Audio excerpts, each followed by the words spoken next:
আসসালামু আলাইকুম। সবাই কেমন আছেন? আশা করি যে যেখানে আছেন সবাই খুব ভালো আছেন। আলহামদুলিল্লাহ আমরাও ভালো আছি।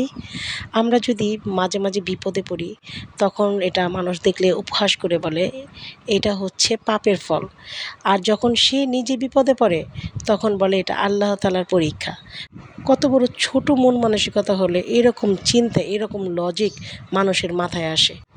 যখন মানুষ বিপদে পড়বে তখন আপনার কাছে এমনভাবে আসবে, মনে হবে যে আপনি ছাড়া তাকে উদ্ধার করার মতো আর কেউ নেই। তখন কিন্তু সে আল্লাহকে বিশ্বাস করে না, তখন সে আপনাকে খুঁজে। আর যখন বিপদ থেকে উদ্ধার হয়ে যায় তখন কি বলবে?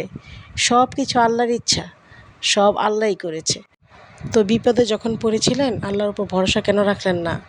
সবসময় আল্লাহ তাআলার উপর ভরসা রাখাটা অনেক উত্তম। তো এইরকম মানুষ থেকে সবসময় দূরে থাকাই বেটার। মানুষের কাছ থেকে উপকার নিয়ে যারা কখনো শুকরিয়া আদায় করেনি তারা কিন্তু সব সময় আল্লাহর শাস্তির আওতায় থাকবে। আপনি যাদের কাছ থেকে উপকার নিলেন তাদের যদি কষ্ট দেন, তাদেরকে যদি বিশ্রীভাবে কাঁদান, তাহলে একদিন তার প্রতিফলও পাবেন। কারণ মনে রাখেন, আল্লাহ কিন্তু আপনার একার না, আল্লাহ তাদেরও।